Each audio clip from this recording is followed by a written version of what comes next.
Greetings, and welcome to part 2 of our look at alternative American horror of the 1970s.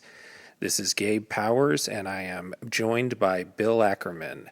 In the previous episode, we covered Dream No Evil, Let's Scare Jessica to Death, Premonition, Images, and Lamora, A Child's Tale of the Supernatural. If you haven't listened to that already, please check that out first. Otherwise, stay tuned for more ramblings about a bunch of 1970s horror movies that you probably haven't seen and probably should.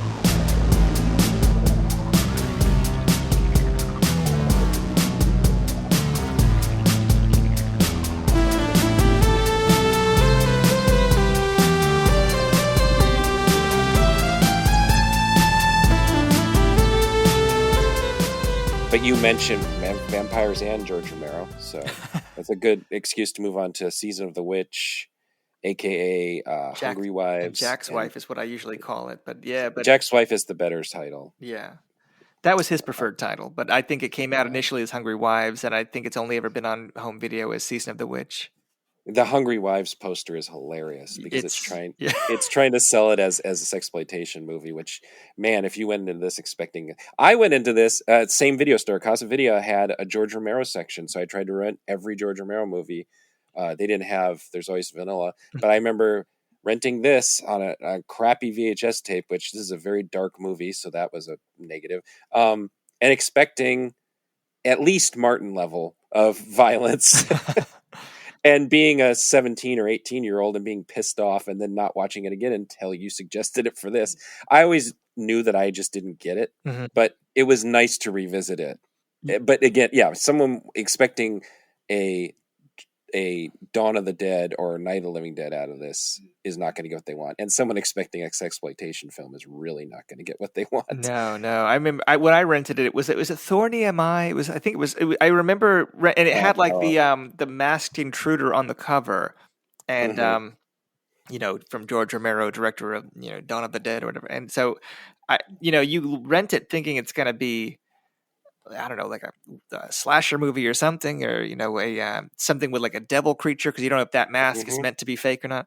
And it's a it's not that at all. It's more like a feminist drama that has these kind of occult horror kind of resonances to the story, but you could almost remove that and it would still work. I mentioned Faces and John Cassavetes earlier, and we're going to be talking about a film that takes some of the cast from that, but this actually has a scene that feels like straight up lifted from a scene in Faces, as far as like the older married woman and this kind of bohemian-ish kind of younger guy that she is attracted to, and like that kind of tense dance at night in a house drinking, and one of her friends is like more openly flirting with the guy, and there's like almost like a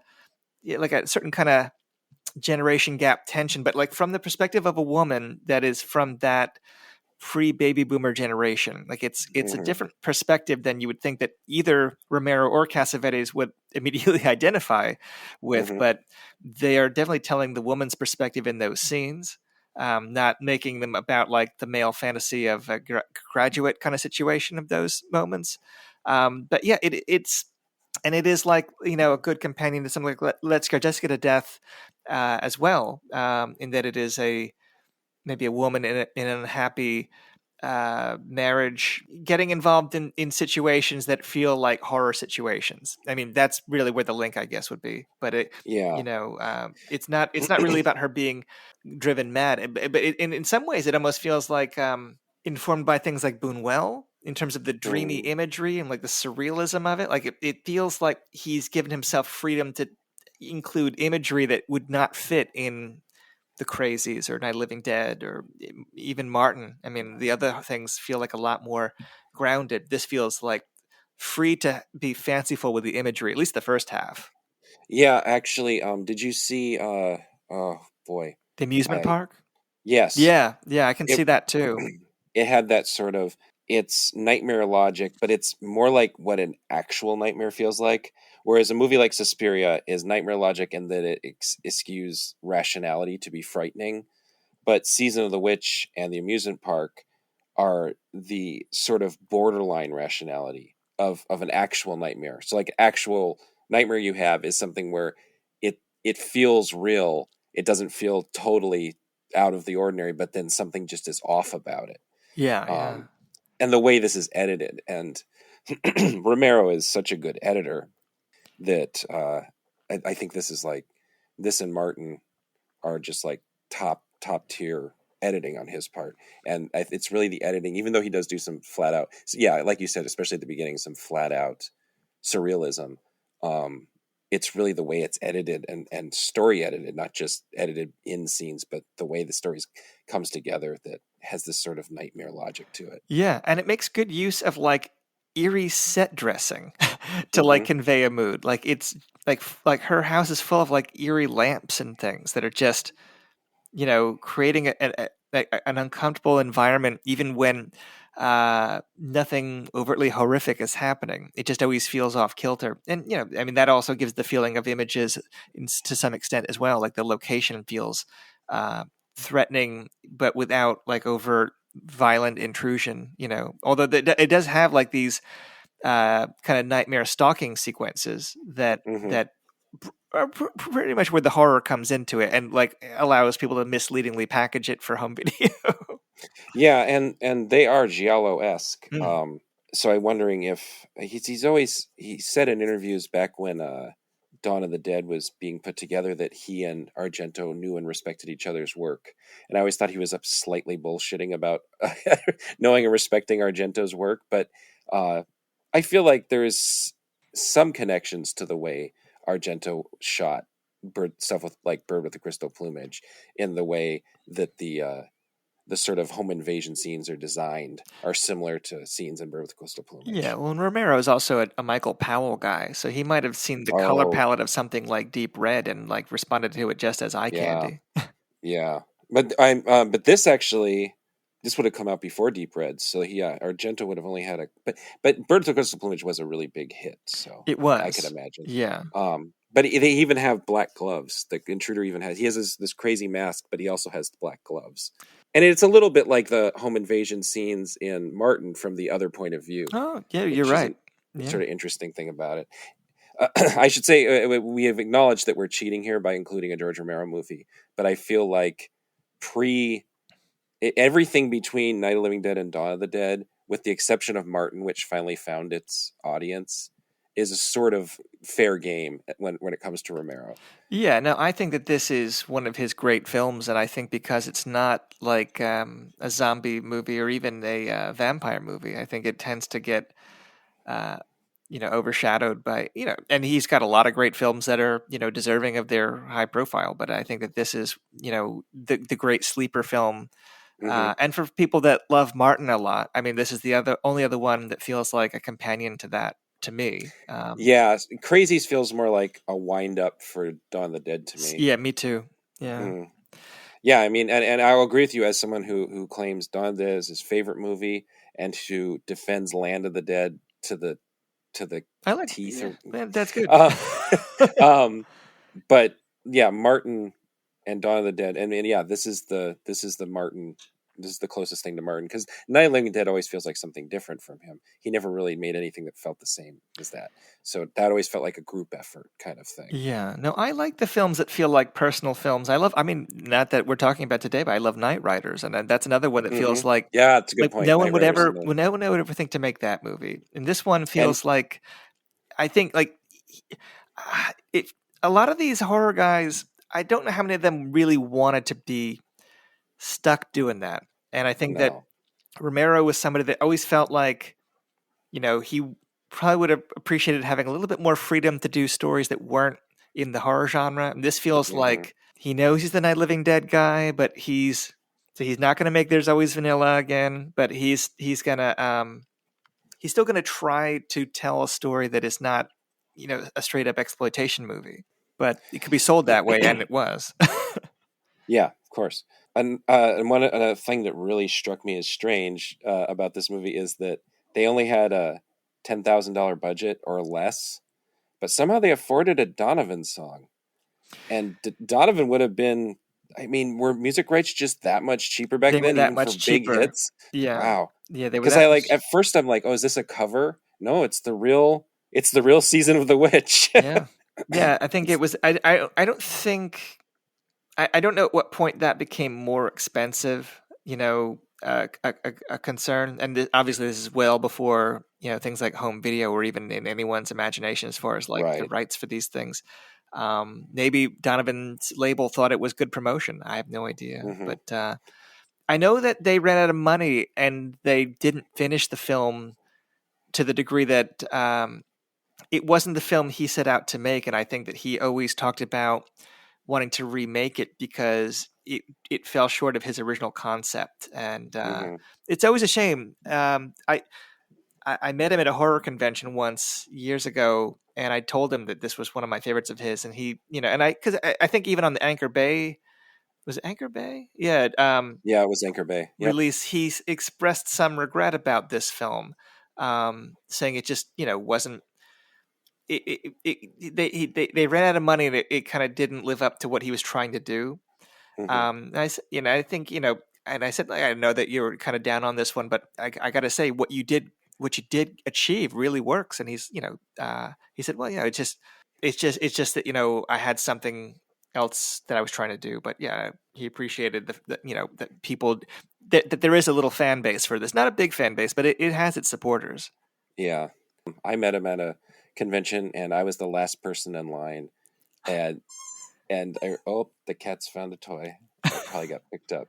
I was the last person in line, and I heard them say, and guy was in his 70s by then. Yeah. And I heard him ask when it was going to be lunchtime. And I looked at my watch, and it was already 3:00, and I'm like, Jesus Christ, that's dinner time to a guy in his 70s. Yeah. So I just didn't say anything to him. I just shook his hand and had him sign something and said thank you and left. Yeah. Because he needed to go get his very late old man lunch. Oh man.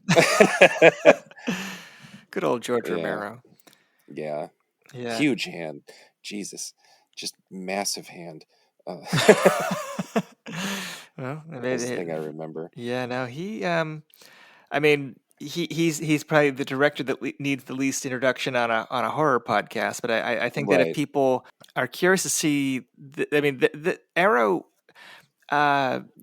did a pretty, they had a much more ambitious box set in mind for that between Night and Dawn.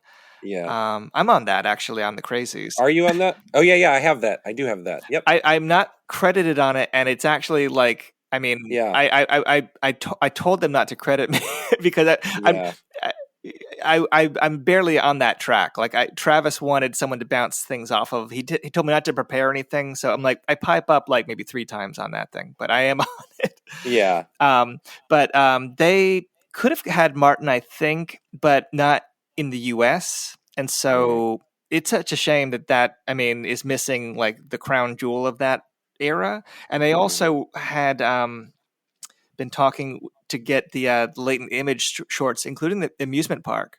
And something fell apart. Actually, Romero himself, before he died, stopped them from including any of his latent image commercial work. He saw it as separate from his feature filmmaking work. So I don't even know how he would feel about the amusement park being available as a George Romero movie, because I think he saw that stuff sort of the same way. They were getting into sidetrack, like the same way like Bradley Metzger didn't want Henry Paris hardcore films in a retrospective on his work at Lincoln Center. And it's not because he didn't like the work; he just felt like it's a different thing.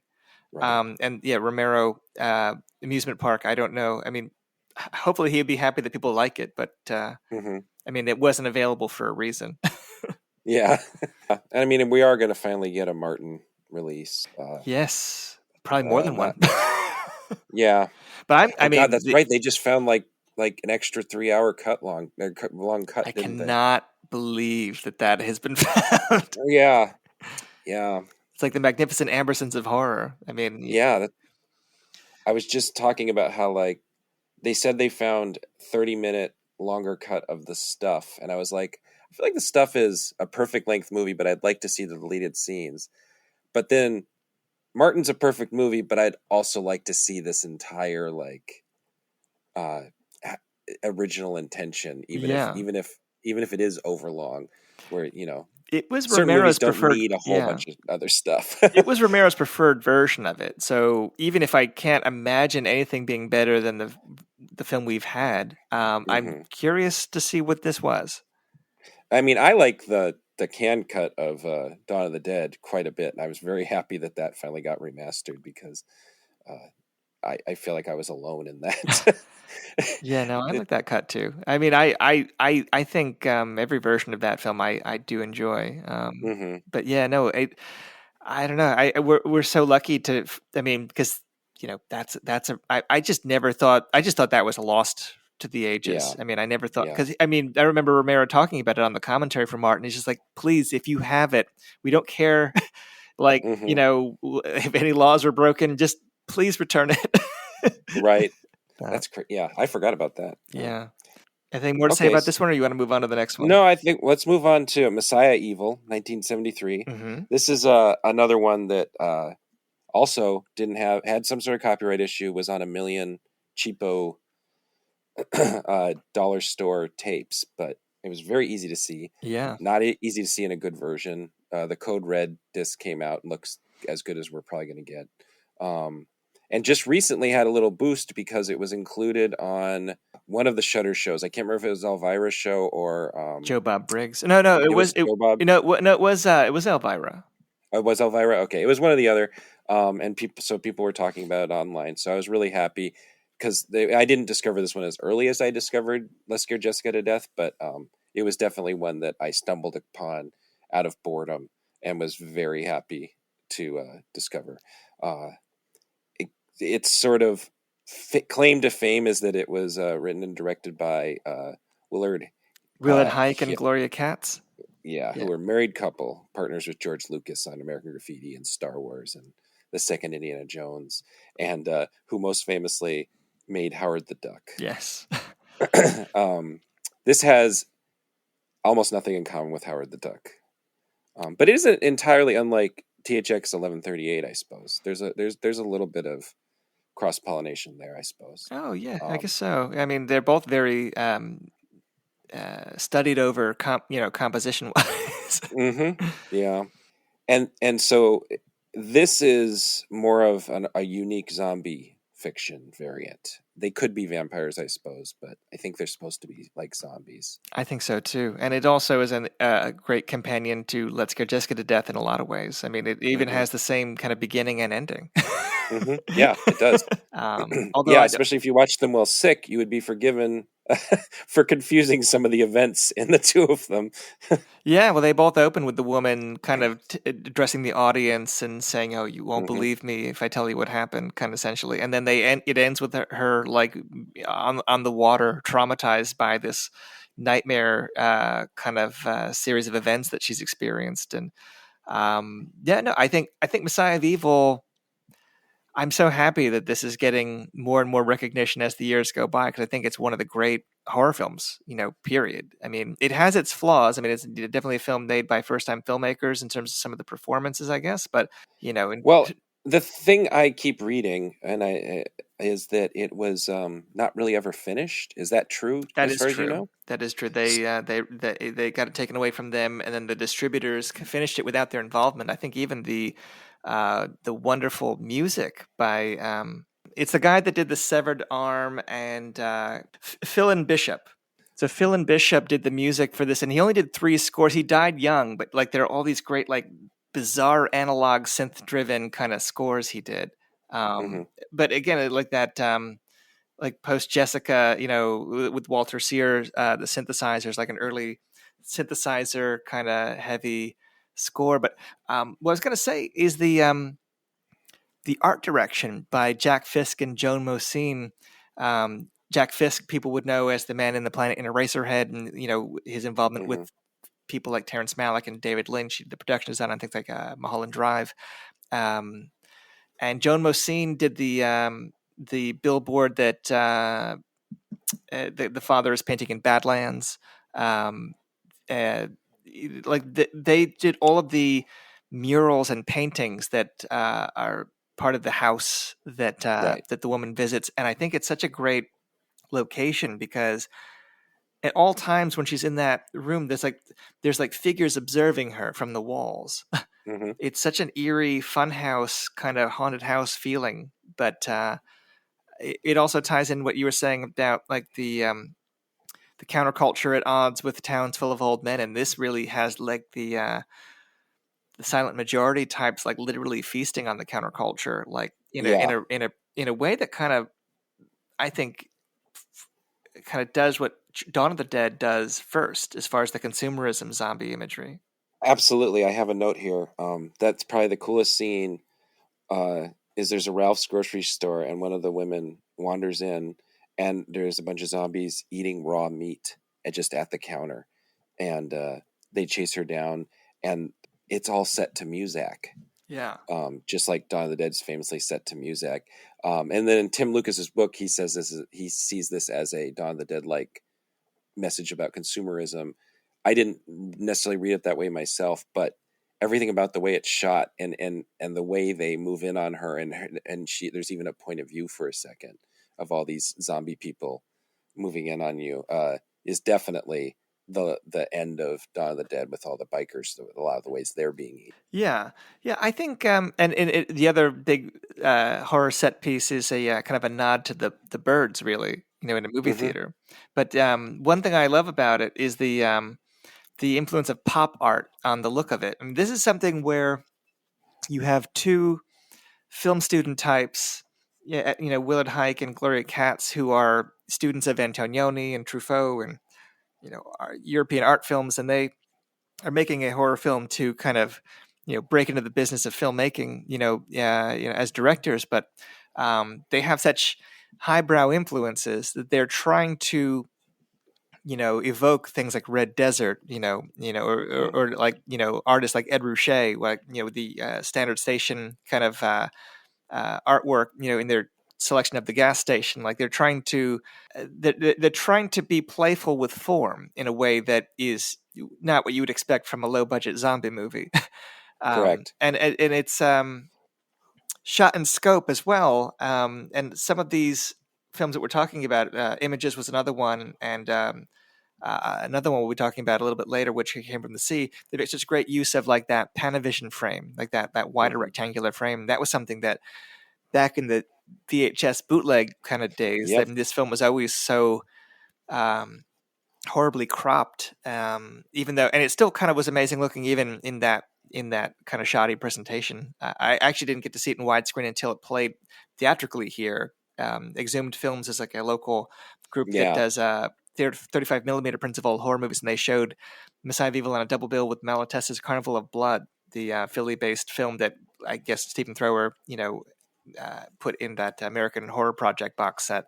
But the seeing it on the big screen and widescreen was just like, oh my god, it's finally beautiful looking. I think this is maybe the only movie I would say on this list that even the most disinterested person would agree is a horror movie. Like, like you can't watch Messiah Evil and claim it's a secret drama or secret comedy, though it is funny.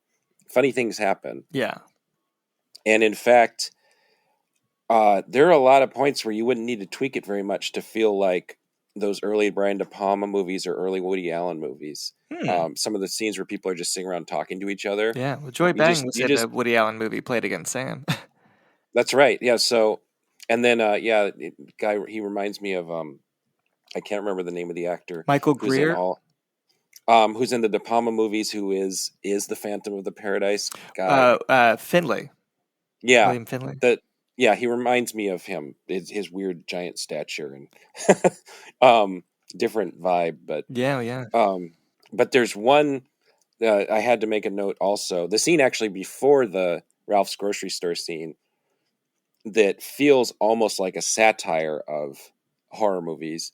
The woman she's decided to leave this crazy house, and this woman who I feel like uninvited guests is a really common theme going through a lot of these movies. Oh yeah. She's decided to no longer be an uninvited guest, and she goes down and she get hitchhike from the this albino trucker. Yeah. He says, "Do you need a ride?" And he already looks off, and she looks in the back, and she sees all these men who we know are zombies, but to her just look like very strange men, and looks back at him and shrugs and says, "Okay." And then he eats a live rat in front of her, and she so politely excuses herself instead of screaming and jumping out of the car like you would expect someone to do, especially in a horror movie. She's just like, I'm sorry, could you just drop me off here? And so that to me felt like very intentional comedy. Like there's no mistaking. That wasn't like accidentally amusing. Oh yeah, no, you're right. I mean, there is a lot of humor to the movie. Yeah. Yeah, no, it's just, I mean, it's full of striking sequences and images. I think I've talked about this one on Directors Club and Tracks of the Damned and Projection Booth. Yeah. So I don't know if I'll be repeating myself if I bring up any more points, but it's a you know, it's just one I could imagine getting up to the level of Carnival of Souls level notoriety, as far as like just that kind of like so many almost poetic kind of nightmarish kind of sequences. And it does get a little bit not narratively confusing, but I mean it is a film that like has like all of this kind of talk of like the the stranger coming back to town, and like all these kind of apocalyptic kind of predictions that seem not entirely paid off, or it just feels like you're missing information. So it feels like maybe a little bit confusing the first time you watch it, but it's never not held up for me on repeat viewing. It feels like a movie that was not finished and then edited by a third party, but in a good way for the most part. Yeah. And that narration and like I find that part very Lovecraft like. I guess the location feels a little Lovecrafty too. The sort of seaside where something mysterious has happened. Yeah. And all the people are, they're zombies. They're not fish people, but I wonder if even the same Lovecraft influence informs Evil Dead that informs Messiah of Evil, as far as the father's recordings that they find. Yeah. And so to me, it yeah, exactly. And so in the back of my head, I was like Evil Dead, but then also a lot about the situation reminds me of Dead and Buried, which is a movie that was always coupled with Lovecraftian adaptations, and I didn't get it until I watched it again recently. And like, oh yeah, no, it's totally a Lovecraftian kind of thing. Yeah, there's a lot that would connect those two films as far as like the small town conspiratorial kind of feeling. Yeah. I mean, I suppose it's all Invasion of the Body Snatchers again. It just kind of keeps going back to that for me, but that's a very influential piece of fiction, Invasion of the Body Snatchers. So it's totally, yeah. I never even thought of Invasion of the Body Snatchers, but you're right. It definitely hangs over Messiah of Evil, and I hadn't thought of it. And I can say from experience of going to art school, having art school friends in as far back as high school, and even a relatively famous artist for an uncle, that the scenes where they're talking perfectly capture the anxiety and disgust you have when people are talking about art and all you want to do is get away and run and lose yourself out in the wiles of whatever state you're in. It just those scenes. It just struck me. The Michael Greer. His scenes, the way he talks, and the way that the women around him calling out on his bullshit. I've witnessed that exact situation so many times in my life. He's amazing in the movie, and as somebody that was as a kid, I loved the William Castle movie, The House on Haunted Hill, and so Elisha Cook Jr. showing up playing not totally dissimilar character as far as like the wild-eyed guy that no one believes the crazy stories he's telling about the evil kind of situation, that they don't heed his warning. But I thought that was like funny casting. Apparently Michael Greer ended his career voicing the Mayor Oscar Bologna in Cowboys of Moo Mesa. Well, he also did Betty Davis's voice a few times because he was normally a female impersonator. He's in a lot of queer kind of uh, cult movie type God, things. his voice is so deep. Yeah, but he's in what is that movie? Like Fortune in Men's Eyes and The Gay Deceivers and another one that is on the tip of my tongue. But like he didn't normally play like butch quasi Peter Fonda type playboys, like so it's interesting casting for him as well. And Joy Bang is in a lot of different kind of cult movies. I mean, Cisco Pike is around this time, and Kayla Janice, actually, since we mentioned her earlier, did a really good article on her that you can find online. Mariana Hill was Fredo's trophy wife in Godfather 2. That's right, and she's I knew her from was it Redline 7000? She was in some Howard Hawks movie I have. Mm-hmm. But yeah, and that. But you got to assume Coppola actually saw this movie, because if Lucas's friends made it, I'm sure they were all friends with each other. That could be, or that at least got her in touch with Lucas, who knows Coppola. Who I mean, it wouldn't surprise me if by this point in the 70s, Coppola has a lot going on that can't go to the theater watch Dead People, which is what they played as originally. I can't remember when Messiah of Evil became the title. Obviously, it was Messiah of Evil by the time Woody Allen shot Annie Hall. Yeah, it's in the back. That's one of its claim to fame. Yeah, with the House of Exorcism, was it the Bava? Yeah, which is the shitty version of the Lisa and the Devil. Yeah. Yeah, that's another thing that it shares with Let's Get Jessica to Death, because that shows up in the marquee of is it Prime Cut? It was like one of those films from Michael Ritchie. I think it's Prime Cut. Let's Get Jessica to Death is on the marquee in a scene, and Messiah of Evil is got the same thing. I didn't see that one. So it's great. It's really weird. Well, speaking of unique zombie movies. My next one, I hope this is also on your list next, Deathdream. Yes. A.K.A. Dead of Night, 1974. This is released mere months before Black Christmas, and same director, Bob Clark.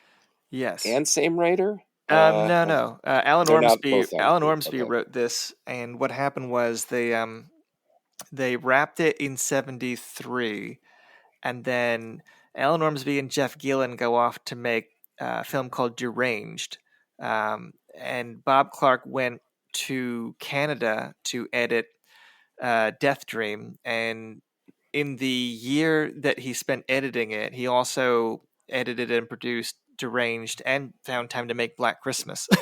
So yeah, they did come out the same year, but it's just because of the long post-production on Deathdream. Yeah, Deranged being one of the first Ed Gein movies that acknowledged. Well, I guess they don't call him Ed Gein. Never mind. But you're right. It is. I mean, it's they don't call him Ed Gein, but I mean they're basing it on Ed Gein. It's not like Psycho, where it's very loosely based on something Ed Gein maybe had done at some point. It's basically just the Ed Gein story. Yeah. Another movie we could have covered here. Actually, I would have put on my personal list of alternative American horror from the 70s. But knowing how much everybody loves Black Christmas, which I suppose is Bob Clark's best movie, I think I actually like this more than Black Christmas. I kind of do too. I mean, I think I go back and forth with it. I mean, Black Christmas is the more scary movie, I think. Yeah.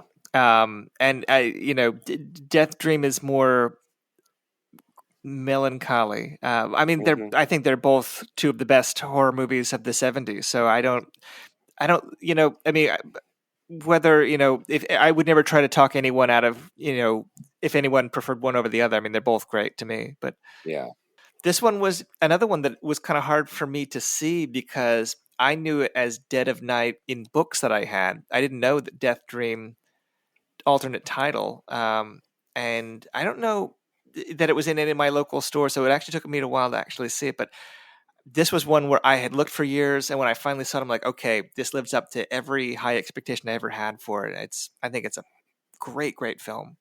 Yeah. So I'm guessing with the Dead of Night thing, I remember the thing I came across on the VHS days is I kept on running into the 1945 movie, Dead Yeah. of Night. Well, And I was like, these dates aren't adding up. So yeah, I didn't see it for a while well, either. and to add to further confusion, Dan Curtis made a TV movie in 1977 called Dead of Night, and one of the stories, Bobby, is about a woman that kind of wishes her dead son back to life, monkey's paw Oh, style. So, yeah. Well, yeah. So I didn't even know that. But yeah, this, like you said, this is the monkey's paw, and I think part of the reason I like it so much because I'm a huge fan of really heavy-handed political metaphors in my horror movies. Um, Part of why I love George Romero movies, and I'm not being facetious at all. I love just hammering home. This is a horror movie, but this is really about this, and this is a movie. It might be the first major horror movie to deal with the consequences of Vietnam. I didn't research that. I just I am I guessing. I have, and I can tell you that I mean, there's Vietnam element in I mean, it's subliminal in targets. If you look for the one shot of that he's a soldier, but I mean, Hmm. it's mostly about gun culture. It's not really a Vietnam psycho kind of movie. And then the original screenplay for The Last House on the Left actually had more explicit Vietnam plot element as far as the Fred Lincoln character was supposed to be a Vietnam vet in the original draft, and then that kind of, I mean, by the time it translates to screen, it's kind of, I mean, there's like a stray line about people eating, in villages with sticks that's meant to evoke Vietnam. There's like it's buried in there, but Deathdream Yeah, is really where, even though they never say Vietnam out loud, um, it's the first one that's really putting that political context front and center. In a way, I feel like it has a lot in common with anti-war theater of the time. Like there's a play called Sticks and Bones by David Rabe that has a lot in common with it. Um, I think Alan Ormsby was originally writing it as a play, and hmm, then when Children Shouldn't Play with Dead Things had attracted some commercial success and attention, Bob Clark had investors already lined up, and so he's like, Alan, finish this. We got the money. We can make another one of these things. And so I think Alan Ormsby finished it like in 2 weeks, but he had originally been conceiving this as a stage production, and it is a more character. You could imagine a version of it that yeah, would play out on stage. yeah. You'd only really need two sets, if that. Yeah. I mean, especially if you cut out the direct horror scenes, like of this guy, this sort of zombie kid actually killing people. Yeah. You could just talk about how they had happened. Yeah, so Children Shouldn't Play with Dead Things was the first of these movies, and I should say that's one I've never really been able to get behind. It's I find it very sarcastic, which I think it's supposed to be. I It think that is. I'm getting it, and that it's just not to my sensibilities. But that was another reason why I didn't end up seeing this for a while, is because I thought, oh, I don't really like Bob Clark's thing. Like I never really liked Porky's and stuff like that, Mhm. which is what Clark is most famous for. Well, that and Baby Geniuses. And Christmas Um, Story, yeah. yeah, Christmas Story being the big thing, but I was just always afraid that maybe uh, this would be too funny, and it is 100% not funny, like at all. uh, it is maybe the bleakest movie we've talked about here. It's just it's rough. It's all about post traumatic stress and not and really about post traumatic stress on the family of a soldier. Like the soldier himself is a character who's had post traumatic stress, but like it's it's really about how him coming back kind of broken from war is just how hard it is on his family. Yeah, and it's also to some extent also about like post-war addiction, and not Hmm. just him, because it's like he has come back with an addiction to blood like a vampire, but then Hmm. his father, when things become falling apart, it shows just how much he had turned to drink, to deal with the horrors of life, and so it's commenting on that generation's drug of choice as well. Um, Hmm. in some ways, it kind of points towards Martin, in that vampire as drug addict kind of metaphor. But and they both share the makeup man, because Tom Savini, this is his first credit. Yes. Working with Alan Ormsby. But yeah, no, I mean, I think it's. I mean, I've talked about this on Directors Club. I was on the Bob Clark episode with Jim. Okay. So, but yeah, no, it's I think again, like let's get Jessica to Death and Messiah of Evil. It feels like people are finally catching up with it, and it's so deserving. I mean, I felt that way about Black Christmas for a long time, and Black Christmas, I think, is finally thought of as a proper horror classic. But it used to be just the film that I heard, well, oh, this is the film that Halloween borrows from, and I'm like, well, it's more than exactly. that. Exactly. It was like, no, Halloween wasn't the first. This was the first. And then, if you're going down that route, then you're going to say, well, that wasn't the first. This was the first. It's just going to go on forever. Yeah. It's definitely very different from Halloween. But yeah, this is a really good movie about grief that is also it sort of doubles as a sort of Tales from the Crypt or Twilight Zone type thing. But it does have horror scenes, but it's really just about this family just not being able to deal with what's happened to their kid. And it goes beyond his death. Like, his death would have actually been easier if they wouldn't have brought him back to life with their monkey's paw wish. Him just being dead would have been easier than him being an addict and withdrawn and violent. There's a really good part where his father is a couple parts actually, where his father seems incapable of understanding his son's war experience because he keeps trying to frame it as World War II and everything about masculinity. And then his mom can't understand, like, she protects him until it's irrational because he's still her baby. The God, I'm trying to remember what the line is. There's a part where he's killing somebody and he says, "I died for you. Why don't you return the favor?" Yeah, which is, it sounds like a cheap line, but it really has some weight to it in the context of the film, especially by the time the film ends and you really get the whole scope of what it's about. Yeah, well, and there's a line that is in some prints of the film, not all prints of the film, where as at the end, like, Andy came home, some boys never come home. That's you can see her saying it, but the line is muted in some cuts of it. No, it's and this was the film, since we mentioned Faces. This is this reunites John Marley and Lynn Carlin, who play a married couple in that Cassavetes film. I don't know how. And what's weird is that Bob Clark and Alan Ormsby never talk about that being an influence on the casting of it. Yeah. So I don't know how that happened, but John Marley. Now, does this? Oh, sorry. Does it count as a Canadian movie because of the production studio, or was? Yes and no, because it was a Canadian British co-financing. It was Quadrant Films and Impact Films.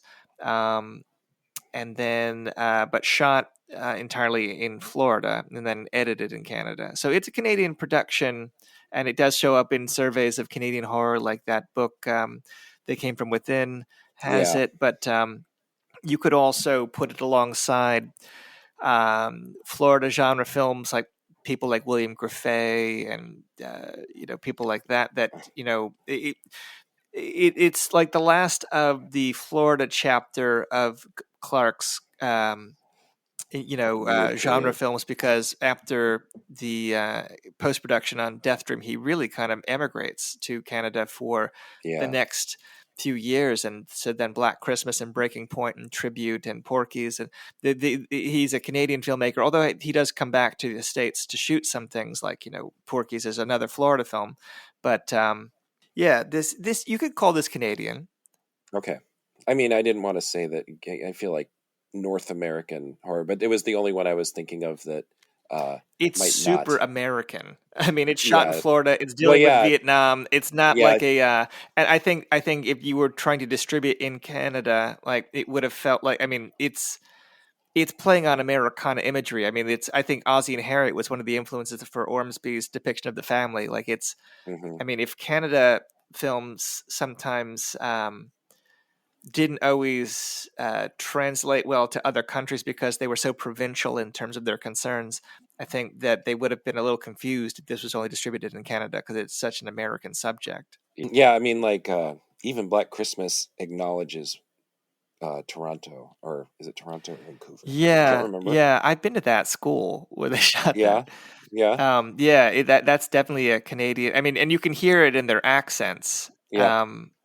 I've been taking her out, and stuff. Mm-hmm. But and there's hockey is an important aspect of the story. Which, I mean, I live in Minnesota now, so I can see that maybe being an important aspect of a story in an American movie, but most of the time not. Yeah, most of the time. I mean, Black Christmas is the kind of film that imports Margot Kidder and John Saxon and Keir Dullea. It's and Olivia Hussey is what, English. I mean, like it doesn't feel like a strictly Canadian production to the degree that like some of like the early Cronenberg films do.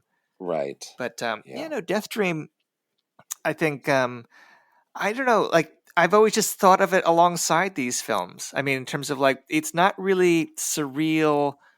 Maybe the closest it gets to surreal is when he shows up with the black gloves and the sunglasses and looks kind of like, well, in one sense, it evokes The Blind Soldier from Sticks and Bones, the Vietnam play, but it also kind of points towards the look of the zombies in Shockwaves, which Alan Ormsby did the makeup for, which another Canadian zombie movie, from that 70s period, the Kane Wiederhorn movie.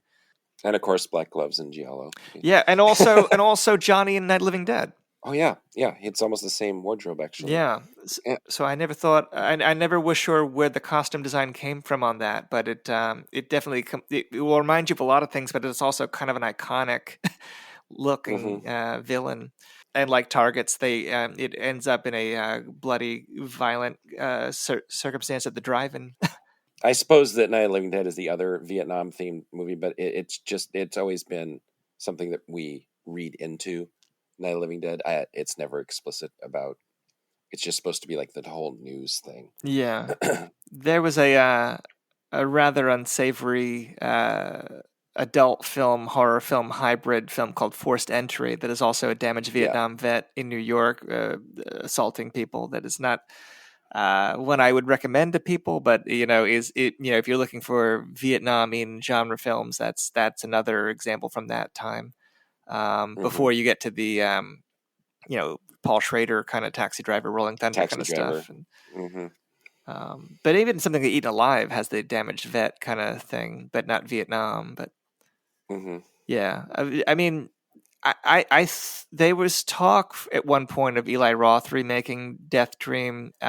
I think circa the Iraq War. It never really happened, and I actually think that I've never heard them compare it, but I have always thought that the Homecoming segment of Masters of Horror from Joe Dante has a lot in common with this. For sure, I always think of those being the two zombie war movies. Or I don't know if Homecoming counts as a movie. It's basically feature length. Not to get into the weeds on the Masters of Horror series, but that movie's a perfect case of perfect concept and just no money for execution to me. Yeah, no, it's true. I mean, I rewatched it recently, and I'm like, oh, it's not quite as strong as I remember it being, but it's still interesting. Well, at the time, it was still. The war was still. I think Bush was still president. He was. Time, so it was like it was like definitely like a shocking kind of like super defiant thing. Yeah, very partisan horror movie. Yeah, and then in retrospect, it's sort of like a really cool idea but that's pretty much all of that series was a really cool idea that's just not quite pulled off. Yeah, and for the most part. Yeah, no. Like, what if we get all the greatest horror directors alive and give them not a lot of money and maybe a rushed script? Let's see what they can do. and sometimes they don't even get to write their own scripts; they're just handed somebody else's script. And no. It's a fascinating concept behind that, but not a lot of stuff I rewatch. No. So then, speaking of rewatch value, I'm just kidding. No, The Witch Who Came from the Sea, which I had read one thing claiming it was filmed in 1971 and not distributed to 1976, but I don't know if that's true. I did not. When I rewatched it, I didn't rewatch it with any of the I didn't watch any of the extras, so I can't remember any. I don't remember ever hearing that, but it was probably just one of those IMDb things then. But I mean, I'm not saying that it wasn't. I've never heard that, and I've been a fan of this one for a little while, but I could have just missed that. Well, and this is one that remained in a certain cult film mind ether because it was one of the video nasties. It was actually one of the persecuted films that you prosecuted films. It was persecuted as well. It was persecuted as well, the poor film. Prosecuted films that was actually illegal to distribute, which means it had a really healthy bootleg history. And I don't remember ever seeing an official release of this one until the DVD. I can't remember who did the first DVD. It was Subversive Films, I think. Subversive Films, yeah. So, yeah, I definitely saw this one on a bootleg back in the day. And unlike the vast majority of the video nasties, I can understand why the censors were uncomfortable with this one. Even if I don't agree with them at all, I can at least see, that's what was upsetting about it. Whereas so many of the video nasties, you watch them, like I just watched Night of the Bloody Apes for review. And like, Jesus Christ, people thought this was gonna send youth onto the streets to murder people. It's like it was already outdated in 1970, whatever. But no, this is a very disturbing movie. That I made a note for myself rewatching it. I think that it's like watching an after school you're watching an after school special, but the after school special itself is slowly dying of syphilis. And then you're also on Quaaludes, so you're not sure what you're seeing is real. It is, yeah, no, that's not inaccurate. I would say that it definitely is a film that feels like it slips into some kind of like narcotic haze at times. Yeah. No, well, but the script by Robert Tom is full of such unusual dialogue for this kind of story, and I think that's the things that jumped out to me the first time I saw it, because I didn't see it until the DVD, so I never saw it in pan and scan, and I'm grateful for that, because I think this is a nice scope movie. Yeah, this is an early credit for Dean Cundey prior to his John Carpenter Association and things that like that. But he shoots it in a widescreen aspect ratio, and so it has a great look to it. And then the music is Herschel Burke Gilbert, I think, that did the music for like It's a Wonderful Life and like a lot of 50s and 60s television. So it has like this slightly old-fashioned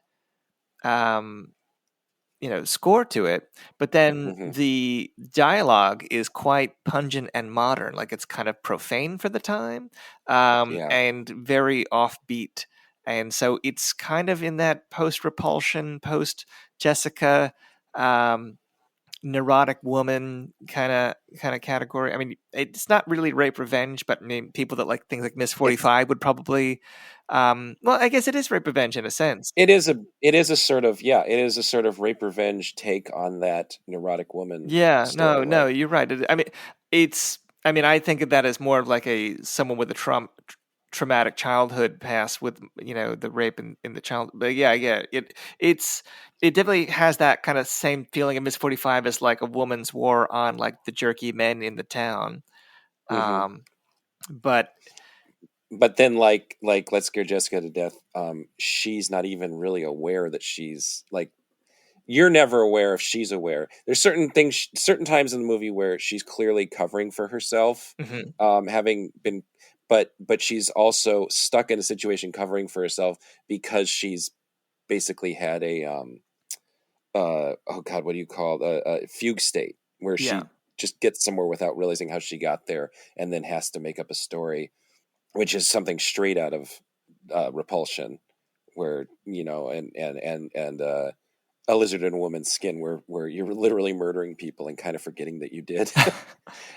Yeah, no, I mean, I remember seeing it on the big screen at an exhumed like exploitation fest, and the audience I think was like half into it, half bummed out by like the the child trauma angle, which I think maybe I'm just like a little bit hardened to some of that stuff because it's like an exploitation movie. I'm like, okay, well, I mean, it's not real, but like, it is kind of makes it a little bit more unsavory than some of the other films we're talking about.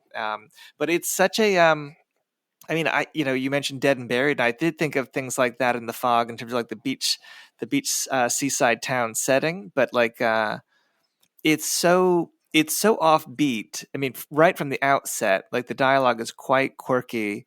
The characters have names like Tripoli that you don't really hear, in a lot of, and it's like she has these kind of like sexual murder fantasy kind of that the film visualizes. So like they're on the beach and like she's just like checking out men, and at first it becomes sexual, and then she's like picturing their dead bodies, and it's like, right off the bat, like we're not even like 5 minutes into the film and we're already dealing with like these kind of and images. they're not just men, but they're like cartoonishly bodybuilder buff men. They're almost like cartoon exaggerations of masculinity. Yeah. I mean, I think it's again, like I'm a broken record, like another film that I'm so glad is getting more and more recognition and discussion. Like it's between Arrow and then I think it was on the Criterion Channel, so it's getting like some kind of highbrow presentations. I think Matt Cimber isn't really associated with horror per se, and that might be one reason why this was not really even in the same kind of degree of conversation as something like Deathdream. Because Matt Cimber comes from really more like, I think, exploitation and blaxploitation. Like I think he did things like Candy Tangerine Man. He did, and then like that Butterfly, that Piazzadora movie. Like like so he's not associated with horror movies, and so I guess this is a horror movie, but it is much a quirky character study with like violent murder scenes than it does not have like stalk and slash kind of set pieces or anything.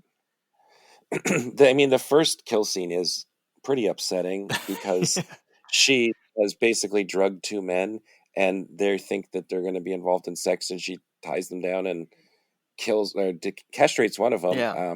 We don't see her castrate the other one, but just the way it's framed from their point of view is they're so vulnerable, which is really impressive. Vulnerability is something, men in vulnerable situations is something I think a lot of rape revenge movies try for and don't really succeed in doing. No. Like they like turn men into whimpering like crybabies, and that's their version of it. But these guys are like just don't know what's happening and can't stop it from happening and aren't sure if it's real because they're stoned out of their minds. Yeah, no, it's a prolonged scene. I guess that is a really uncomfortable murder scene. I mean, you were saying earlier how you could see how this would wind up on the video nasties list, and I guess is that the scene you're thinking of, or are you thinking of the yeah, and that, and then the reveal that her father raped her at the very end. Yeah, I could see that also pushing too far, which is kind of weird because up until that point, it's a lot easier to take the pedophile stuff because the guy who plays the dad, his performance is so over the top that he's almost like a Bluto and Popeye type character. Yeah, no, you're right. That it makes it like it just puts it just on that comedic edge enough that I'm like, okay, I can handle this. But then when they officially establish that she was raped and like we aren't allowed to use our imaginations anymore and say, oh, he hit her or something like that, like yeah, well, it's dealing with really disturbing ideas, but I'm trying to think in terms of the actual how it's depicted. I feel like it's still kind of a subtle movie. I mean, even the castration stuff is like all off screen and implied. I mean, like you see blood shoot up into the frame, but it's not like because I think it got an X rating, and I was trying to think like what about it would constitute an X? Because but it's just, I guess, the ideas of what's happening. I mean, it didn't help that the lead is Millie Perkins, mm-hmm. and everybody thinks of her And Frank. as Frank, as Anne Frank. I don't think that helped it in that regard. I think that her even having topless scenes at all, but like if she would have just been in a movie where she was sexualized, that would have been one thing. But being in a movie where she's sort of a mentally ill, sexualized person who's also murdering people while topless, I think that was just like a bridge too far for a lot of people. I guess you're right. I never thought of it like that. But yeah, I mean, it is, and again, and she is like Jessica in that she is a woman of the counterculture in a way. Hmm. But like sensitive and neurotic in the way that Jessica Yeah, is too, like somebody that is, easily kind of rattled. Um, it's actually very sweet scenes with her nephews, who she's really close with. And when she first hears about the murder, and we have to decide for ourselves if she remembers that she did it or not. But her first thought is she has to go to her nephews because they're going to be so scared when they hear someone was murdered, which is a really nice touch. I like. She's a likable character despite, and she's also not a prude. I no, think that helps too. I think that a lesser movie would have made her more like on a crusade to kill dirty men because she was a prude, and it's not really about that. no, not at all. No, she's sexually very open and also kind of feminist in that like she chooses to work in a dive bar that doesn't objectify her the way that Hmm. like if she had worked in a more upscale place, she'd be like expected to like be more of a fantasy figure for men, and she's not Hmm. interested in being like a Playboy bunny.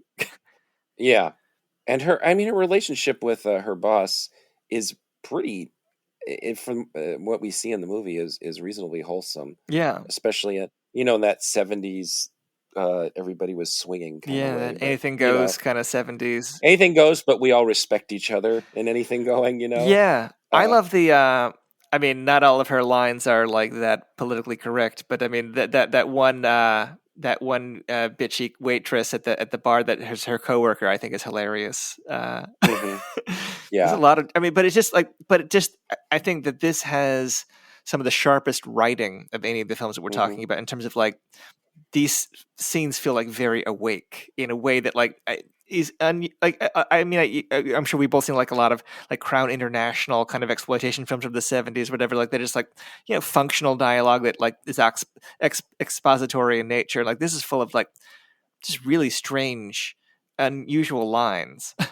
I suppose in a certain way, this almost feels like the movie you would I mean, minus some of the more exploitative elements. This almost feels more like the movie you would expect Altman to have made, than Images. um Like it has a little bit the way that people talk. But maybe that was something he got into later. Maybe that's really less of the mash and more of I'm more thinking Nashville and well, shortcuts, the difference would kind of. be, I think, that Altman tends to have dialogue that feels like they're improvising it even when they're not, because he Yeah. encourages so much improvisation and he films it in such a way that it kind of feels more naturalistic. This, to me, um, feels like deliberately written. Hmm. But I think I can imagine him doing. I can't imagine Altman doing something that violent. No, yeah, the violence is definitely out of his realm for sure. Um, but yeah, there's something about like the way the characters interact with each other that feels somewhat Altman-esque to me. Yeah, But well, they definitely you're like right. they definitely like hanging out and talking. Yeah, there's a lot of hanging out and talking scenes. This would be Paul Thomas Anderson's favorite movie on this in this collection. Well, no, not anymore. I would have said back in Magnolia days, this would have been his favorite, but Probably, no, yeah. he's changed a lot. Um, yeah, the note I made for myself rewatching this was that it's less like a dream movie, and it's almost like dream adjacent. Like it's again that feeling when something's wrong and you're like in a fugue state and you're missing time. And it was reminding me of the hospital stay thing too. Like this whole movie feels like when you have a headache right in the center of your eyebrows, Mm. and it's not like so bad that you need to take a pill, but it's kind of messing up your day. Like this movie is the visual representation of that feeling somehow. It's just something about its fabric that is really disturbing on a level that doesn't like make you want to barf, and it doesn't make you want to like have an anxiety attack, or it's just like it's just picks at you Yeah. in a way that Like a dull ache. yeah, dull ache. That's perfect. Mm-hmm. It's a dull ache of a film, and that's another reason why it's funny that it's a video nasty, because most of the video nasties are just total trauma dump, like gut piles, or a movie that has no reason to be on there at all. Yeah. Like this has nothing in common with Cannibal Holocaust, is what I'm trying to say. No, yeah, I would agree that it's different animal than any of the Italian gore epics. I'm sure that it just really disturbed one censor in particular, and they just said, let's put it on the list, and no one argued with them.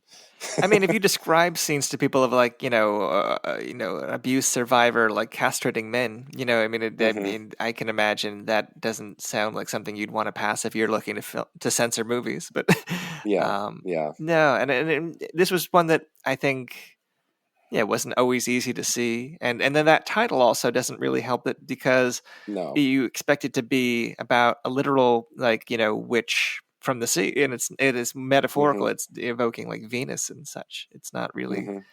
a title that It's not, seems to match up with the story. and it talks about the Little Mermaid and stuff, but it's not really a Little Mermaid variant. It's just sort of this this hash of various sea tales, kind of, in like that's how she communicates with people. Yeah, no, it's. I think it's. I think I hesitate to say it's a lot of fun, but when I've shown it to people, Mm-mm, they have had a lot of fun with it. Like, I mean, if you can look mm-mm, past some of the more grim story beats, it's got a lot of funny lines, and it's mm-hmm. very quirky. So then, Dark August, which is another one I had never seen, 1976. This one was also on Tubi, I assume, because Arrow has it, Yeah, I yeah. think. It's really sad not to work on this one, but they had to get Stephen Bissett, and I don't blame them. Mm, yeah, yeah. See, I didn't. This was the second set was one I didn't get to review, and then I just didn't have the money to just buy it flat out, so I didn't end up seeing any of these extras. So Yeah. this to me was something you told me to watch, and I watched for the first time, and just sort of, this was just the way I reacted to it. I did know Martin Goldman, though, the director, because he had worked on blaxploitation western that I really like. I feel like I can't say the title of it. No, it's it's the legend of a word I'm not going to say that starts with an N, Charlie. Yeah, which I've Um, never seen, but I know. I mean, it's it's famous, but I've never seen it. and it's starring Fred Williamson, and it was clearly inspirational to Django Oh, I'm Unchained, sure. Yeah. and Boss N-word and The Soul of N-word Charlie were kind of follow-ups. So I did know him from those, and it's there was a couple moments where I'm like, oh yeah, this is kind of a little westerny feel, even if it's not in its content, not westerny. Oh, at Dark But August. Yeah, yeah, yeah. I can see that. yeah. So Yeah, well, this is another one like Premonition that's like a pet favorite of mine from this period, that I feel like it's still kind of finding its audience, even mm-hmm, though Arrow has helped kind of give it a presentation that does it favors, as far as like, oh, it looks and sounds great. I mean, as far as a low budget film shot in Vermont from the '70s is kind of look, but I think yeah, how I describe it to people is like it's kind of like the male companion to Let's Get Jessica to Death, maybe, to me. Like, it mm-hmm, has that kind of like kind of haunted New Yorker, middle-aged, not middle-aged in this case, but I mean, but like the haunted New Yorker trying to reinvent their life in a small town, and then encountering the uncanny and having to contend with it. Um, yeah, and also so suffused with melancholy that it's more it's more heavy-hearted than invested in like horror thrills. Although it does have horror scenes, but it is I think the overriding feeling I walk away with is just that let's scare Jessica to death. That same kind of like what do you do when you're trying to turn a corner in your life kind of feeling, and just that anxiety. And also in upstate, in New England, like that as well. But and the music also was, I forget the guy's name off the top of my head, but like it was a jazz guy, but like the music also is another big drawing point for me, because it's kind of almost points away towards things like Phantasm. Oh yeah, I can hear that. But it's, in terms of the plot, for people that don't know the film, it's a guy that has left his family in New York to like live with a young artist woman that he has met and started up a relationship with. But he is also haunted by a car accident where he killed a young girl by accident, and then the grandfather of that child that he's killed is looking to destroy him, and is using kind of occult practices to do this. And so he's being haunted by these visions, and so that's the premise of the movie. I should say I did write down that William Fisher is the okay. Yeah, William Fisher is the composer. Yep. Yeah, because I wrote down that it's very disturbing. Like it's these time signatures that are just like made to sort of flick you in the ear at certain times. Yeah, it's very good. Yeah, I mean, parts of it sound almost like the Libra kind of music from Shock, and other parts sound like more contemplative. And then there's some points that are just sort of like free jazz, like yeah. But what did you think of it? This was your first time seeing it. What were your impressions? Yeah, I like this one probably the best of the three that I watched for the first time. Yeah. And to me, it had a lot of the feeling that I was watching private moments I wasn't meant to be watching. Which is definitely a sort of new Hollywood thing, I think, where it was sort of, I'm guessing it came out of like French New Wave and stuff like that, where they're trying to be like documentary-esque. It has that kind of, like, it's not documentary-esque, but it has this like you're getting in on the intimacy of this guy's life, and it's not being explicit about his situation either, in a really interesting way, where you don't know that he's left his family, except for the woman he's fighting with on the phone at one point. Finally mentioned it's his wife. I think it's like the second or third time he even argues with her. I don't think that they mention it before then.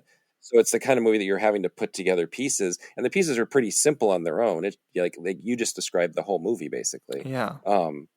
In 2 minutes, but the way it's put together, it just sort of it puts you off your game, and it puts you off your game, and it's presented in ways that again, it's not a horror movie on the level that a lot of these are horror movies. It's a horror movie in that it's about just an emotionally very trying time in this dude's life. Yeah, and it's, you mentioned private moments. I mean, J.J. Barrie and Caroline Barrie, the two leads that play the couple, were a real life married couple, and they get writing credit for the screenplay. So I don't know how much of their dialogue is built out of improv, but it feels like like that kind of new Hollywood post Cassavetes kind of writing for them. And like Jessica, it feels like it's populated with like East Coast stage actors. Like, it doesn't feel like a low budget teen horror movie, exploitation movie. Like, it feels like the ambitions, like Kim Hunter is in it. Like it feels like it's aiming for a kind of classy occult kind of story. Yeah. Sort of the same way that Jack's wife is trying to aim for that too, but like with a little bit less frenzy.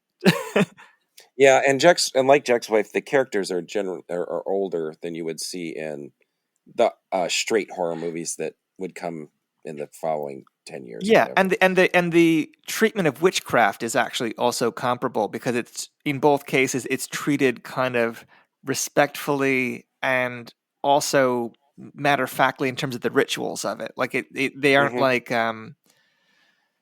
I don't know what I don't know. There's a lot of movies that like have like witches hang like over a cauldron, like Wicked Witch of the West style, but like Right. it's dealing with witchcraft in it. Like, I mean, Kim Hunter plays like a benevolent witch, in a way that I mean, this is pre-Satanic Panic era United States. Like, I mean, it's not like trying to demonize the occult, just demonizing the bad intentions of people that could be using it. But it's fairly progressive on that front, I think. Yeah, and it's also a case like the other movie that you can, like Season of the Witch, where you can either read it as the witchcraft is doing something or not. You can kind of read it either way depending on how you want to. It could just be the psychosis of the people that's making it feel real. But I can't recall any moment where we're definitively sure that witchcraft has caused something and not just psychosis. Well, you know what film that I never made the connection? I feel like I turned Brian Sauer onto this film recently, and I think he might have been the one that pointed out. But there's a scene. I mean, there's elements of it that really strongly recall Night of the Demon, aka Curse of the Demon, as far as like that kind of putting a spell on somebody, but then the spell. I don't want to give away what happens, but I mean, there's things about the ending that feel kind of like reimagining the ending of that movie. Which I never made that connection, because I always was just caught up in just because I always used to try to find films that felt like Let's Scare Jessica to Death, and I just never like it that felt like such like that kind of rural eeriness. There's films like The Other. There's things I thought would have it that don't quite feel that way. And then this one was something I had seen a VHS rip of it on YouTube one night, and I don't even know what compelled me to check it out, because I'd never heard of it. And it just always stuck with me. And so then when Arrow put it out, I'm like, I can't believe this is getting a Blu-ray. Because it's like, I mean, it just felt like, who would even like I mean, are horror movie fans that open-minded? They're gonna go for something that really is like a grim midlife crisis movie in some way. Yeah. I mean, a lot of these are sort of early midlife crises. When you look at them in that kind of in that kind of frame of reference. I think so. But it's definitely a film that when you were looking for ideas for this, I'm like, well, that's one I will always want to publicly champion, because I feel like it's still, even compared to something like Messiah of Evil or Deathdream, it feels like people are still finding out about this one. Another thing is going back again to my Body Snatchers thing about aging hippies looking for answers to their misery that require no genuine self-reflection. The heaviest metaphor in this movie is the moment when he's told to burn his studio down. And he's told it will ward off a curse, and he can't, because the authorities come and put out the fire and arrest him. So he physically can't deal with his trauma because the authorities are not letting him. And it's like this. I love that kind of just hammer fist metaphor stuff. It always makes my day. So I think that was the moment that I went from like a 3-star movie to a 3.5-star movie. It was just that scene alone. I mean, that character is like kind of like a rough around the edges, New Yorker. I can understand him not being an easy character to warm up to for some viewers. I just find something about it, like it feels like the kind of horror movie that like Sidney Lumet would make. Yeah. That makes sense. And I couldn't place the entire movie who he reminded me of. He reminded me of some other character, and a more popular movie, and I just could not place it, so I gave up eventually. Yeah, I mean, he's a character actor that you probably have seen in other things. I mean, he's in Yes. Spinal Tap and things, but Yeah. I just, I was fascinated by that movie. It was shot in Stowe, Vermont, and it's like a long drive from here, like it's like a 6-hour drive. So I've been kind of slow to visit the locations, but it's always on my to-do list. Maybe next year will be the year that I finally go and bother the locals and ask them about this movie that they would probably not know. It was shot under a title like the Haunt, and then I forget when they changed the title to Dark August, but yeah, no, which is a really evocative title. It's a good title. It is. It sounds like a scary heavy metal album. It does. It does. Yeah, I mean, I just never heard of it growing up. It's really, I mean, I think of all the films we're talking about, the one that I discovered, kind of most recently. I guess it was maybe 5 years ago. I can't remember. It was before. It was after Nightmare USA, but I didn't find it because of Nightmare USA. It was just YouTube, some channel. But yeah, no, I'm happy that people can actually check it out, whether on Tubi or on Blu-ray with commentary by Martin Goldman. It was also crazy because I had just watched A Matter of Life and Death for the previous the podcast I recorded before this was for movies about afterlife, and Kim Hunter was young in that, and then putting together that she was Zero from Planet of the Apes, and then watching this and going, oh, there she is again. That was weird. It's just because I was a huge fan of specifically Escape from the Planet of the Apes and Conquest of the Planet of the Apes when I was a teenager. Yeah. And she's not in the second one, but and part of me wonders if she was a big enough star that if she thought that this was going to be an Exorcist project, like if like actresses her age were looking for the next Exorcist, because what's her name got nominated? Ellen Burstyn. Yeah. That's possible. I mean, I don't know how they sold it to her, but that could be. I mean, this is definitely a more flattering character than like some of the things Bette Davis was being asked to do by this point. For sure. I mean, I don't think it's a perfect movie. I think it kind of maybe stumbles at the finish line a little bit, but I think that there's so much to recommend it that for people that like the kind of films that we're talking about, I think it's to my mind a buried gem and probably a more satisfying film than Premonition, although I love Premonition. As far as like films that have that kind of tie to melancholy character study, but also kind of eerie. I mean, it has like a pretty great horror scene where I won't spoil it, but like a scene at night in someone's basement that becomes quite tense. I mean, it has scenes that work as horror, but the lingering feeling is more of a character study. But sometimes that's what you want. I mean, if you like something like Jack's Wife, this would be a good film along those lines. Maybe not something that is as much a horror film as Messiah of Evil, but if you're adventurous, but I mean, this is good. That PG rating doesn't mess around. There's like sex and nudity and some pretty gnarly violence for a PG movie. That's right. I forgot about that. Well, PG meant something different then. It did. It's true. I'm actually speaking out of podcast voice right now. I think if we could do Keep My Grave Open, and I think after that my voice is going to be shot for the evening. Sure. Yeah. I we can do one last one. You want to do that one? Yeah. Well, yeah. Well, so let me ask you this. I mean, how familiar were you with the films of S.F. Brownrigg prior to this? I've seen Don't Look in the Basements a couple times. Okay. It was yet another one that had copyright problems, so it was on a lot of cheap things. And I knew that movie well enough to, when I saw the Scorsese movie Shutter Island, go, wait, was this just like the classy version of Don't Look in the Basement? Yeah. Well, I mean, Friday the 13th Part 5 straight up lifts the one of the scenes from the opening from it. Yeah, it does. Yep. And I think I've seen Scum of the Earth, but I honestly can't remember. Yeah. So really, Don't Look in the Basement was why I'm most familiar with him. So I think I had seen Don't Look in the Basement because I am a fanatic about The Last House on the Left, and the I think they used to maybe be paired together on double bills. And I know that the book on the making of The Last House on the Left from David Shulkin.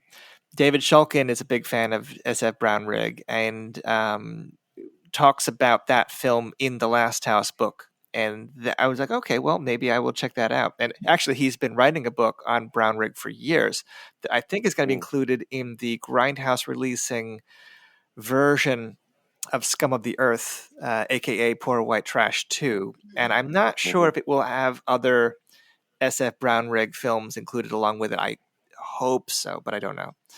They tend to do that, so it's possible. I mean, they all are on many public domain releases. If you can just give me something that looks as good as The Last House on Dead End Street that's on that one Vinegar Syndrome as an extra, I don't need much. I just need them to not look like bad VHS transfers from 1982. But what I found interesting about checking out his other films, because he has 4 horror films and then 1 bad teen sex comedy, and then I don't know the whole story with SF Brownrigg. He's a Texas filmmaker. He made Don't Look in the Basement, Don't Open the Door, Scum of the Earth, and Keep My Grave Open, and then disappears from filmmaking. I don't know the whole story as to why, but they all have a Preston Sturges style repertory cast. They all the same actors appear in all the films. And they all have the same kind of weird, hot, sweaty environment in a house in Texas kind of feel. Yeah. Keep My Grave Open. Did I suggest that, or did you pick that from titles that I had? You did. Okay. No, I'm pretty sure you suggested it, but you did give me a list of titles, and so I might have just picked one that I hadn't seen. Yeah, I know from Letterboxd that this is not one of your favorites on the list, but what did you think of it? You can be critical of it if you want. I'm not. The thing I liked about it is it sort of felt like, especially watching it after Images, it felt like this movie came out of the universe where Images was the huge hit and not The Exorcist. And so we ended up with a whole bunch of really bottom barrel Images ripoffs instead of bottom barrel Exorcist ripoffs. That is funny. And I think that Images and Which Came From the Sea do a lot of the same things better. Oh yeah, but it's also above the total schlock that Brownrigg can kind of bring. Which part of his charm that's not necessarily a charm to a lot of these other filmmakers we're talking about is that he is sort of a hullabaloo kind of guy. He's from a slightly older generation than a lot of these people. So it's almost like, he feels like he's not that far separated from Herschel Gordon Lewis and Al Adamson's type stuff. But then he's just got a better sensibility than they. Yeah. As someone who has seen everything that Al Adamson has made that survives, he's a more competent filmmaker. Yes, 100%. I've probably seen 3 Adamson movies, and I can even tell you that, or Gordon Lewis for that. Oh yeah. He's like someone unlike Lewis who just made stuff for fun and money. He seems like he has something to say. Yeah, which is what makes it more interesting. This is another one I watched on YouTube. It didn't help that it was a VHS. Yeah, you're not going to find. I have DVD of Keep My Grave Open, but it's the same. It's that same lousy alpha video transfer that you're going to find on YouTube. So it's not worth owning. Hopefully, one day they will do these correctly. It seems like a no-brainer for the Severins of the world to do a. So maybe Grindhouse Releasing will do something like that, but. That release was announced 5 years ago, 6 years ago. So maybe longer. I just saw. Side note: I just saw their restoration of Death Game finally, 2 weeks ago, at a screening in again Exhumed Films. They did it as part of their 24-hour horror marathon, and so that was actually a holy grail title for me because I'd never seen it in widescreen before, and so it looked gorgeous. So Grindhouse Releasing is still moving ahead with these 2 wish list kind of things. So hopefully Scum of the Earth will be something we see in 2022. But I mean, that's the most unsavory of them because it's a little rapey. I'm not. Yeah, it's not as much fun as the other ones to me because of that element. But I mean, I actually watched all of them in a row around Halloween. Prepping for this episode because I'm like, if we're talking about SF Brownrigg, I should just really fill my head with what these films are. like every review I've ever seen of them always describes them as Southern fried, which kind of makes sense for these. They do feel kind of like slightly greasy, Yeah, it's like Tobe Hooper made the elevated version of that kind of thing when he made Chainsaw Massacre. And so even though this is 1977, I don't know when it was actually shot, there's something that feels a little old fashioned about Keep My Grave Open. Oh, totally. It feels definitely like 10 years earlier. Mm-hmm. Which is another charming kind of bit. I guess the other note I have here is it also kind of plays like a gender swapped Psycho in a way. I bet you that's the influence. Yeah. Yeah. Because it's instead of I feel I'm okay kind of spoiling this one. Instead of a man who takes on the personality of his dead cat, don't jump up here, don't do it. Oh jeez. A man who takes on the personality of his dead mother, it's a woman takes on the personality of her dead brother. Yeah. But I guess the extra twist is that he's not dead. I don't know if that's supposed to be taken literally at the end there, or if they just wanted an additional twist. But that basically, this is the last 20 minutes from the point where she picks up a prostitute and then sort of reappears as her brother. Yeah. That from there on, that 20 minutes of movie is really good and wild and intense, in a way that Don't Look in the Basement sometimes pulls off. Yeah, I think Don't Look in the Basement is probably his best film, but I like the three that follow it because they just feel like, I mean, he does feel like an auteur to me. I mean, and part of it's because he has that repertory company of actors that all show up in all of them. And when you talk about the woman dressing as the brother, since we've spoiled this, I was reminded of all things Liquid Sky. When that Anne Carlisle character plays a male character, although in that it's just she's just playing two different genders, and they don't really ever comment on it. But what was that? There's something else. I'm trying to. I think of. We're gonna be spoiling all these other films. I'm going to say, you can cut this out. Girls' Night Out. I thought of that. That slasher movie. But no, I think that there's. I mean, I love that it's the kind of film that will have 10 minutes opening of just a drifter sneaking to a house to steal food. Yeah, you think it's going to be a movie about him, and then he's just the first. He's just the first victim. And it's also the movie debut of Stephen Tobolowsky of Ned from Groundhog Day fame. Yeah, he is in it. He's the male ingenue. Yeah, I think that Brownrigg, as far as I've seen, I've only for sure seen two of them. He understands the value of a good twist. Yeah, and I think he gets exploitation in a way that a lot of his contemporaries don't. It's not like watching Al Adamson or what's his name? Andy Milligan.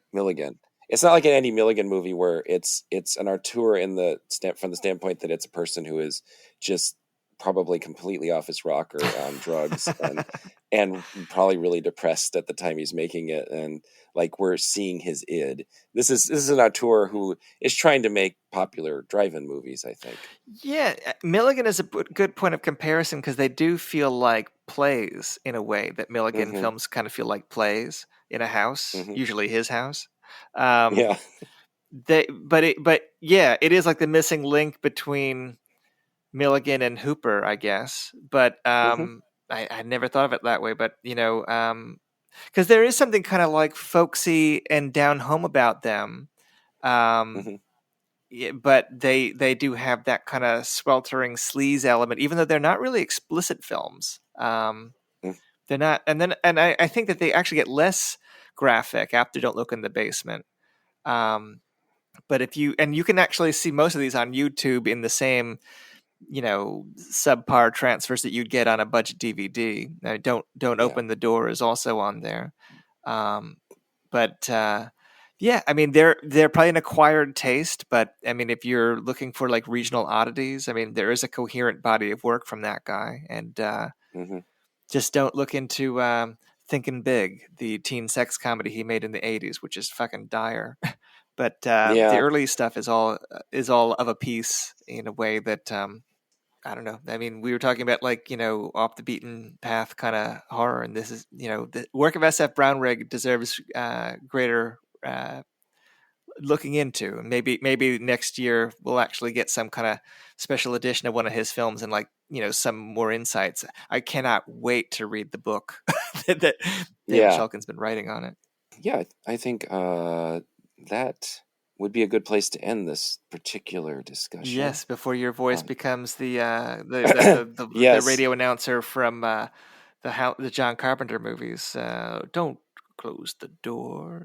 Yeah, I apologize to listeners for me starting to lose my voice, unless you think this is sexy, in which case you're welcome. So tell the people about what you've been working on. If you got what you got coming up that you're allowed to talk about. I don't know. Maybe you're not. Yeah, I can't really talk about what I just finished, but I was working on a release of one of these movies. Cool. And then, other than that, I've been doing podcasts. I just interviewed Abel Ferrara for Directors Club for a bonus episode on Zeros and Ones. That's a big deal. Yeah, that was no pressure. No, none at all. He's definitely known for being a very gentle, kind, easy to talk to human being. As far as well, especially if you have 10 minutes with him and his earbuds are stopped working after the second question. Oh, wonderful. But yeah, no. And I just did an episode of the Projection Booth on Lost Highway that is going to be dropping soon. That has an interview with Barry Gifford on it. And that actually has an actor from Keep My Grave Open in The Lost Highway. He's the police chief, and that is from all the Brownrigg movies. But I'm trying to think of this. What else? Everything else I'm working on is unannounced. Okay, cool. I should shock you and say I haven't seen Lost Highway since the VHS days. I should really rewatch that. Yeah, I mean, it's a polarizing film, and David Lynch is, polarizing director, I guess. But like, I love Lost Highway, and I've saw it in 4 different theaters since opening theatrical release, and then, I think it's a good one.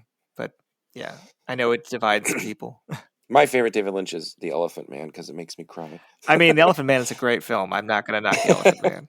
I think Blue Velvet is the one that means the most to me, but I don't know if it's the best film. It's just the one that had the greatest impact on my life. Yes, you have your own podcast on that, but that seems to have been on the back burner. Yeah, I did 4 interviews with crew people from Blue Velvet, for a little mini podcast. I don't know if I'll ever resuscitate it, but yeah, if you want to hear me talk to the props guy and the guy that made the ear and the guy that played the Yellow Man, I did interviews with all of them for my From the Neighborhood podcast on the Now Playing Network. And is there anywhere they can follow you? Supporting characters is still my, it's been on hiatus this year, but nowplayingnetwork.net/supporting characters. You can find all my old episodes, including the ones on Kayla Denise and Stephen Thrower, since we mentioned them. And also Jim and Patrick. I have episodes with them also from Directors Club. They've both been on Genre Grinder as well. Yep. I think, I'm on Instagram and I'm on Twitter, but I don't use them a whole lot, so you can follow me if you want, but I don't. It's going to be boring. Yeah. Well, as usual, you can find me on the Genre Grinder website, at Genre Grinder on Twitter, Genre Grinder Facebook, or at Gabe M as in Matthew Powers on Twitter. And I usually try to think up a cool outro here. Until next time, take the correct medications in the correct balance. No, that one doesn't really work. So what's a lesson I've learned here? Definitely don't hitch rides with albinos that eat rats and have zombies in their back of their truck. That's the lesson of the day. All right. Goodbye. Oh, no. Must be the season of the wind.